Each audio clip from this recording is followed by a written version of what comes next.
passing and rushing yards? You going more or less? I think I'm feeling more right now. Okay. I think given the opportunities that he's going to have on the edge, assuming that the Chiefs are going to try to take away Saquon Barkley, and he's going to have opportunities in the rushing attack in the zone read, because, again, they're going to try to take away Saquon Barkley. I think Jalen Hurts has a big statistical game. All right, so let's talk about Jeff Saquon Barkley. His total is 1.5 total receiving and rushing touchdowns. So total TDs, you going more or less? More. I like it. Wow. He's going to get a ton of touches. I think he gets some good yardage. He can roll some up, and I think they're going to have to use him. If they're going to win this game, it's going to run through Saquon Barkley. I think he's going to have more than 2 touchdowns. And then, Dan, how about Mr. Mahomes? The total is 1.5 passing touchdowns, more or less? I'm going to say more. Now, this is an elite Philadelphia defense, specifically down in the red zone.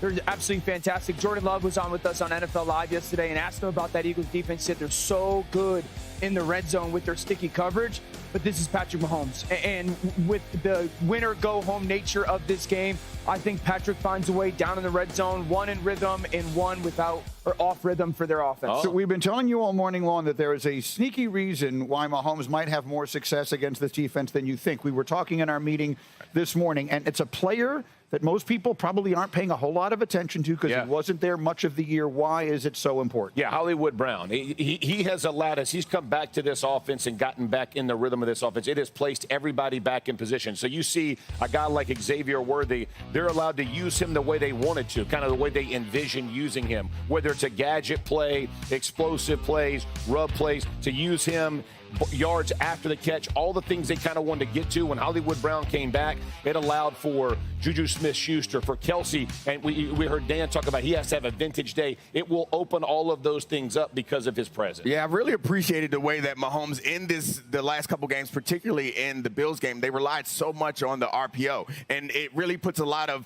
onus on the quarterback to make consistent, good decisions and accuracy, and I think it takes a lot of pressure off of the rest of the players, including the offensive line, and you end up in a situation that Mahomes' accuracy and decision-making sets you up so you get explosive plays from guys like Juju Smith-Schuster. It's such a credit to how well Mahomes has managed this team, efficiency, and managed his career, and managed this moment. It feels kind of like that show Chopped, where they throw you some ingredients and you have to make a masterpiece out of it. That's what him and Reed are doing right now. They got a guard playing tackle. They got blocking receivers going for big plays. Like, it's pretty impressive. It's the most efficient offense in the NFL, and that's why the matchup is interesting, because Philadelphia defensively forces you to constantly be patient and efficient. I also think they throw a lot at you defensively, especially specifically in these games that late in the season, playoff matchups, Andy Reid and Matt Nagy find different ways that they can not only attack a defense, but put them in a favorable situation offense. All those different pieces that you guys talk about, they'll put multiple tight ends on the field. They're going to move Patrick. So I think that's really a thing for Philadelphia and their defense to pay attention to with Kansas City. But how many different tight ends are on the field? That's not notorious for this offense. It's vintage, old-school Philadelphia Eagle offense under Andy Reid. They'll run the ball out of it. I talked about moving Patrick Mahomes. Jalen Carter, Nolan Smith, how do you defend them? Get the quarterback away from them. That's one of those easy completions that Dom and Jeff were referencing, the RPO Dom. They're not trying to call RPOs the run-pass option to hit 10, 15-yard runs. They want 4 or 5 yards. They just want to be efficient to allow them to get to 2nd and 6 and 3rd and 2. And then Jeff's point, Juju Smith-Schuster. This is why I find this game really interesting. Philadelphia is a zone-centric defense. All this offense is about is feel. They got like 6 guys who have great feel. And I think playing zone against them actually helps them more so than playing man against them. Absolutely. Listen, DeAndre Hopkins also is somebody who hasn't contributed a lot to this Chiefs offense. And if we go back to other years when teams made midseason acquisitions of wide receivers, in 2020, the Buccaneers traded for Antonio Brown. Won it. Scored a Super Bowl touchdown. In 2021, the Rams traded for Odell Beckham Jr., scored a touchdown. That's right. DeAndre Hopkins, now 2024, a few years later, that next wide receiver playing in his first Super Bowl that has a chance to make a mark on Sunday. That's an interesting way of looking at it. When you think about the Chiefs, obviously you associate Taylor Swift with them. Her tour was called Eras. Like, Mahomes is in his winning era, right? Like he started out in his ridiculous era, right? He's going to throw 50 touchdowns and all that stuff. Now he's in that sort of game manager, which we use in completely the wrong context most of the time. He's just in the winning era. And you see the way that they play and how he's played this season and how he's been playing recently is you notice that we don't talk about him in MVP stuff. He's done that. We don't talk about him as in dominating the league. He's done that. They are concerned about racking up Super Bowls and getting to the end of games, getting into the situations where they are most comfortable. It's been so impressive that he's been on this particular career arc where all of our great players, normally they like get acclimated to the league, and then they rack up awards and they get all the attention. Then they start winning championships. Right. He showed up on day one and threw 50 touchdowns, almost won the Super Bowl. The next year, Super Bowl. Then he starts racking up more and more Super Bowls, and you see in how they approach this season that it's all about getting those rings for Mahomes and Reed. I think watching Mahomes, the selflessness that he plays with, because you just said it, game manager, right? And how we use that as a negative connotation, that he's comfortable doing that. But even it goes Travis Kelce the same way. If he can open somebody else up, he celebrates. Every player on their team, whether it's Watson scoring a touchdown, they're the first ones to celebrate. It's like everybody is selfless because it all starts with Mahomes. You never hear him talk about MVPs. It's always about wins. Right. It's always about Super Bowls. That vision, that drive that he has permeates that team for a reason. And I think the greatness of him right now is it's almost on a play-by-play basis. Oh, it's 1st and 10, and you're doing this. I have to run for 4 yards, even though I want to throw the ball there. Oh, it's 3rd and 3, and I'll take off or dump it off. I think like the mindset of on a play-by-play basis, what do I have to do on this play to have a successful play? Because that's the beauty. He doesn't get negative plays anymore. Right. Those are completely gone from his game. That's a huge thing on Sunday. When you say game manager, that has the connotation of somebody who plays smart. It has the connotation of someone who's not talented. Well, but this is a team. The whole team is a bunch of game managers. They don't make mistakes.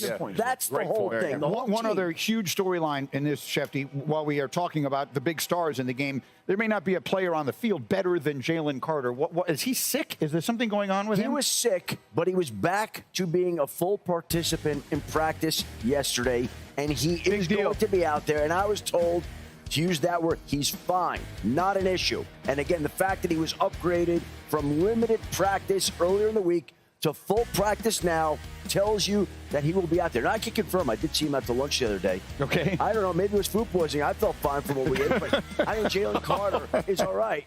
No issues. He will be out there, and he will be starting on Sunday. What'd you have for lunch? I had some gumbo. Speaking of Not which, mention the restaurant. All right? Something that Dan wouldn't eat. correct. Well, that is a perfect segue to what we're going to do now. Okay.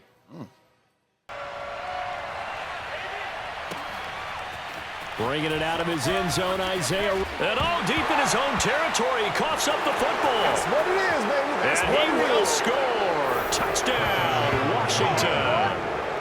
John Bates. Excellent work there to get in on the touchdown run. And Washington has tied the ball game with the extra point still to come.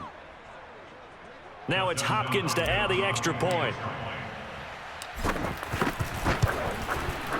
And with that, his guys take the lead here by a point.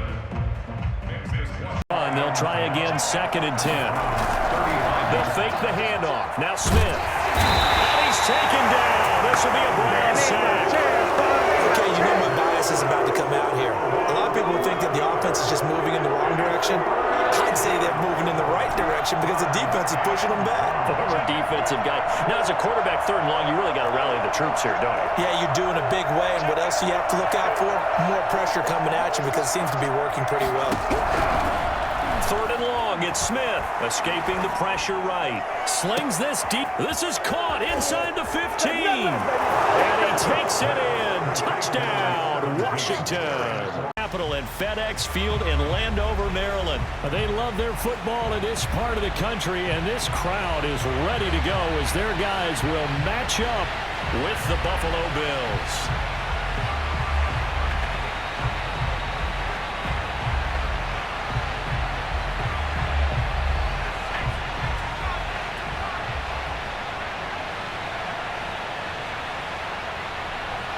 Two teams more than ready to get this one started. And we are underway from FedEx Field.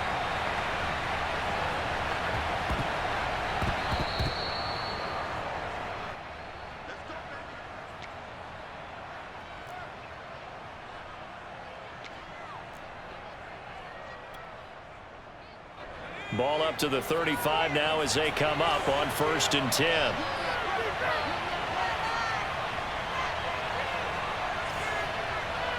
A pretty decent game. Other quarterbacks, they have a hard time getting past it and often put the ball up for grabs the rest of the ball game. And a productive gain out to the 14 after starting at the 7. It's a gain of 7. 7 yards the pickup there. 3 yards remain for second down.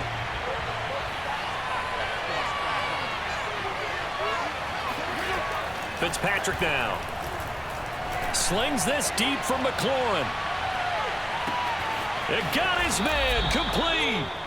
And all the way down to the 24-yard line. Quite a show of arm strength right there. That was in the air for a long time, and it was on target, too. And from where we sit, if you had told me that that ball was somehow going to get from point A to point B, I would have told you no way. I mean, that was an absolute cannon shot, and he still dropped it right on the money, too. And that ball traveling 68 yards in the air, according to Next